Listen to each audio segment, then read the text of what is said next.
La CGT, Massif et Matmut, expriment depuis plusieurs mois leurs craintes, voire leur opposition au rapprochement entre les deux mutuelles.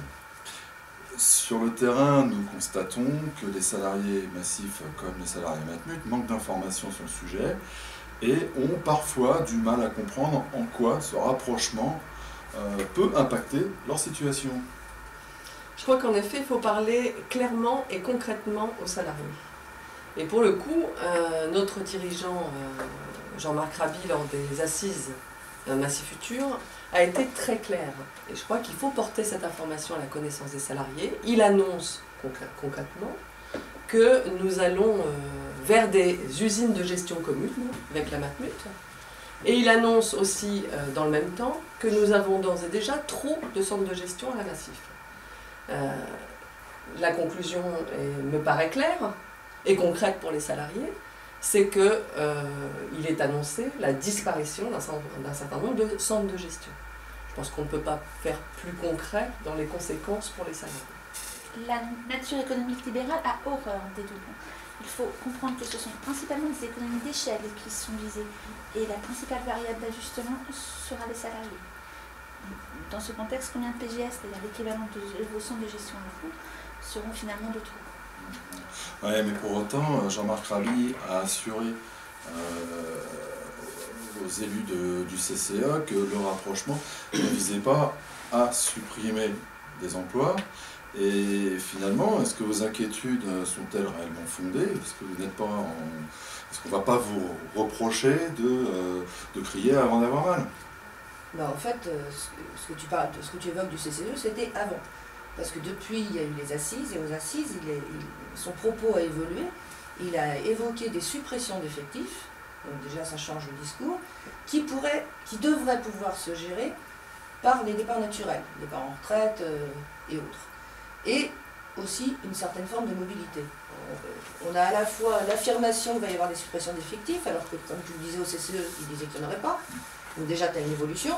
Et derrière, moi, ce que je trouve pas rassurant du tout, c'est l'emploi du conditionnel dans cette phrase, le qui devrait pouvoir se gérer par les départs naturels. On n'a pas non plus la réponse à, et si ça ne se gère pas par les départs naturels, qu'est-ce qu'on fait? Oui, je pense qu'il faut qu'on ait dans l'idée, parce que l'engagement qu'il prend Jean-Marc Raby, on voit qu'il a évolué, hein, puisque clairement c'est diminution d'effectifs maintenant. L'engagement qu'il prend, il n'est pas très contraignant en fait. Ce qui va se passer concrètement, évidemment, peut-être pas de PSE, et encore on en parlera. Mais concrètement, pour les salariés, ils vont être confrontés à quoi? Si on prend l'exemple qu'on a pris des centres de gestion et qui est clairement plus une hypothèse. On ferme un centre de gestion, quel sera le choix du salarié? Il va soit devoir bouger géographiquement pour aller travailler ailleurs, et parfois loin de chez lui, hein, on l'a connu pour les PJ, les services de protection juridique de la Massif qui ont fermé dans les régions, ou alors changer de métier, Donc ça veut dire concrètement, et parfois l'un et l'autre d'ailleurs, hein, changer de métier et bouger géographiquement. Mais tous les salariés ne pourront pas le faire. On le sait dans ce type de situation, en raison d'une situation du conjoint, en raison d'une incapacité ou du sentiment d'incapacité d'évoluer sur son emploi, il y a des salariés qui resteront sur le carreau. Et pour les autres, un certain nombre de bouleversements dans leur vie qui sont concrètes, quoi, hein. Donc je pense que les salariés ont désormais une idée un peu plus précise de ce qui peut les attendre. Oui, mais alors, pour autant, nos dirigeants n'ont de cesse de répéter que les deux marques, Massif et Matmut, continueront à exister, seront conservées. Est-ce que c'est pas rassurant au point de vue social, finalement? Je crois que ça se veut rassurant, mais il faut être clair sur le sujet. C'est que la coexistence de deux marques, ça n'empêche pas les rapprochements de services.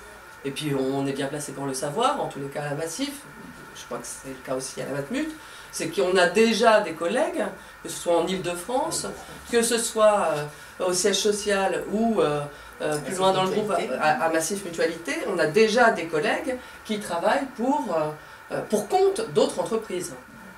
Moi, je travaille à la Matmut et c'est vrai que je peux préciser qu'on reçoit aussi indifféremment des appels, aussi bien de personnes pour la Matmut que pour la LMDE, la mutuelle des étudiants, et ce, sans distinction. Hein. On prend l'ensemble des deux appels. Donc on fait comme un travail pour compte, effectivement, c'est le même principe. Si la conservation des marques n'empêche pas d'impacter les services de gestion, voire les services support, on peut quand même espérer la pérennité des réseaux commerciaux. Je crois qu'il faut repréciser ce qu'est Spheren et ce qu'est la particularité de notre SGAM en fait. Parce que notre SGAM, celle qu'on veut construire avec la Matmut notamment, elle est différente de celle de Covea dans le sens où Matmut et Massif s'adressent au même potentiel assurable. Ils sont sur le même marché, ils ne sont pas complémentaires. Voilà. Dans ce contexte-là, avec une SGAM qui remonte les résultats des deux entreprises, donc au niveau de Spheren, au niveau de la tête de groupe en fait, quelle est l'incidence que le résultat soit remonté par Matmut ou que le résultat soit remonté par Massif. Donc concrètement, que le contrat soit fait par la Matmut, un bureau Matmut, ou que les contrats soient faits pour le Massif, c'est le même bénéfice pour Spheren et la tête de groupe. Donc concrètement, on va pouvoir se poser la question, et on doit se la poser, est-ce qu'on va faire coexister longtemps un double réseau de bureaux, par exemple? À la Matmut, depuis 2011, c'est-à-dire à peu près le début des pourparlers, on a quand même, nous, supprimé 47 agences. Il semble que c'est instructif comme information. Alors, donc vous pensez que ce rapprochement ne pourra pas se produire sans perte d'emploi. Est-ce que vous excluez des conséquences sur le statut social des entreprises? Alors, je crois qu'on ne les exclut pas, et je crois que nos dirigeants ne l'excluent pas non plus, même si ce n'est pas clairement affiché. Mais on sait qu'ils y travaillent, puisqu'on a eu connaissance d'un document qui fait apparaître un groupe qui est dirigé par nos DRH respectifs et qui a pour thème la coexistence de deux statuts sociaux, point d'interrogation. Donc clairement, ça fait partie des chantiers de Spheren en cours. Alors, pour la Massif, j'ajoute que de toute façon, le statut social, il est déjà annoncé comme devant faire l'objet d'une remise, d'une refonte complète. Et qu'il y a un certain nombre même de ballons d'essai qui sont envoyés soit en paritaire, soit par notre DRH, notamment pour dire est-ce qu'on ne pourrait pas avoir plusieurs statuts sociaux par filière métier, par exemple. Est-ce que, non c'est même plus est-ce que, c'est renforcer l'individualisation des salaires. Oui, on commence à préparer, on prépare les salariés. Voilà, les salariés. On parle du temps de travail évidemment, et on parle, dernièrement en paritaire, on annonce qu'y compris toutes les fonctions, les métiers vont être complètement remis à plat. Donc il est clair que le statut social va bouger et que ce groupe qui travaille réfléchit sur quel devenir de nos différents statuts sociaux dans le cas d'un rapprochement. Ce qui est inquiétant, en plus de cette information, c'est que tout se passe en catimini. C'est-à-dire il n'y a aucune transparence sur ce chantier-là.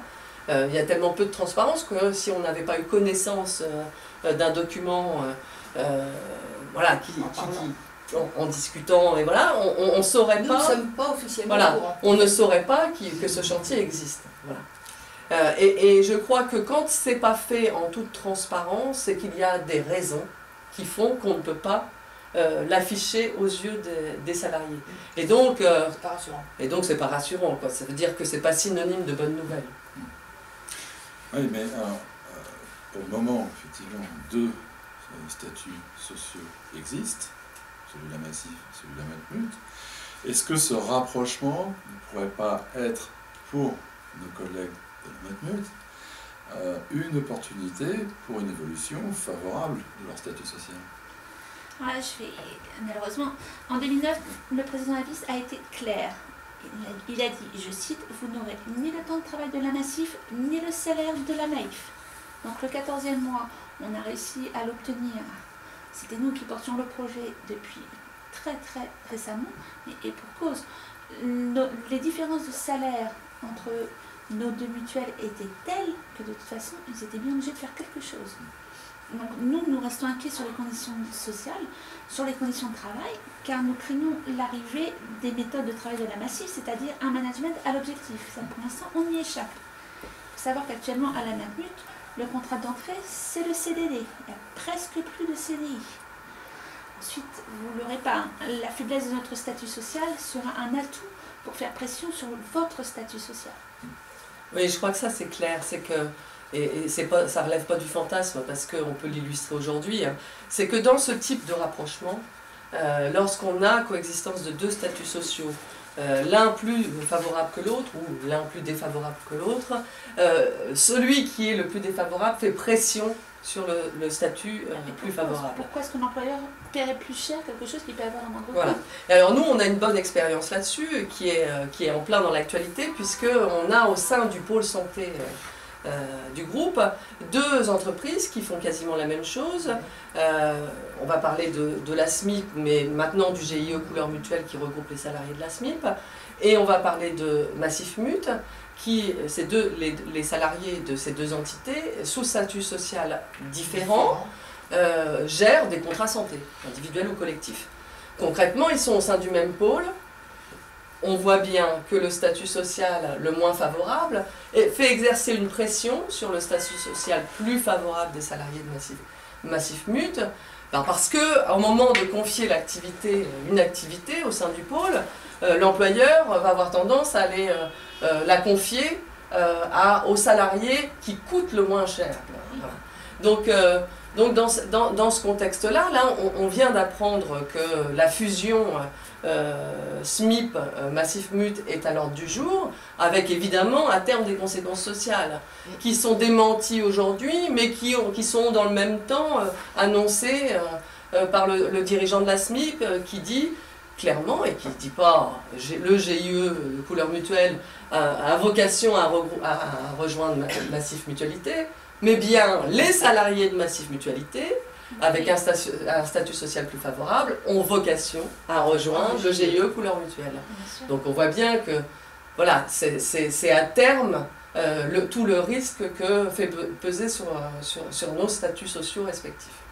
Ce qu'on disait un petit peu avant, la variable d'ajustement, ce sera le salarié. Alors pour résumer, ce rapprochement entre nos deux mutuelles comporte des risques qui sont clairement définis et qui vont se traduire d'une part par beaucoup de mobilité fonctionnelle et géographique, d'autre part des risques sur l'évolution de l'emploi et des effectifs, et puis pour finir, un risque qui me paraît très important par rapport à la dégradation, un risque de dégradation du statut social. Oui, c'est clair, et je pense qu'il faut souligner qu'on n'est pas les seuls à le dire. L'expert du CCE de l'UES relève que le projet Sphérène est un projet productiviste en fait, et qui donc comporte des risques sur l'emploi. Donc voilà, les choses ne peuvent pas être plus claires de toute façon dans tous les éléments qui ont pu nous être transmis, c'est un peu ça qu'on découvre, c'est la mise en commun de moyens, c'est vraiment un projet productiviste. Donc il y a ces risques, je dis des risques, mais franchement pour moi ce sont des certitudes. Et il faut absolument que les salariés soient à nos côtés pour qu'on exige que les informations soient données, que les choses se fassent si elles doivent se faire en toute transparence, et qu'il y ait un véritable débat sur ce rapprochement Massif-Matmut. C'est une nécessité et les salariés doivent en être conscients. On souhaitait, là aujourd'hui, ensemble, attirer l'attention des salariés et sur les conséquences concrètes que ce rapprochement va avoir, parce que malheureusement, ce n'est pas nos dirigeants qui vont le faire. D'autant qu'il y a un risque dont on n'a pas parlé, c'est si Sphérène ça ne marche pas économiquement, qu'est-ce qui se passe derrière? Parce que c'est pas parce qu'il va y avoir Sphérène avec toute la stratégie économique qu'il y a derrière que ça va nous garantir de ne pas réitérer les mêmes erreurs du passé, puisque on refait la même chose à deux, en gros. Enfin, nous, c'est ce qu'on pense. Il n'y a pas de débat et il n'y a pas d'analyse du pourquoi il y a des choses qui ne vont pas à la Massif aujourd'hui. On peut reprendre Massifilia, Serena et compagnie. Il n'y a pas eu d'analyse du pourquoi. En tout cas, pas de manière transparente. Et après, on va aller essayer de refaire la même chose au sein de Sphérène, où on n'a toujours pas fait l'analyse de nos mots.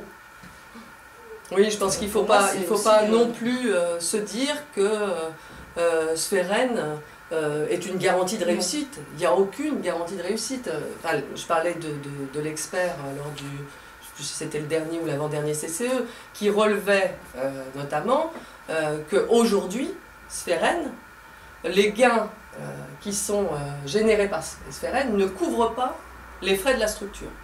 Donc, on voit bien, après, il n'y a pas de certitude sur la réussite de Sphérène. Très bien. Merci pour vos interventions. Merci à toi. Chers collègues de la Matmut, chers collègues de la Massif, on espère que ces deux vidéos amèneront le débat dans vos services. N'hésitez pas à en parler entre vous. N'hésitez pas à interroger vos élus et nous reviendrons vers vous à travers d'autres vidéos prochainement. Merci.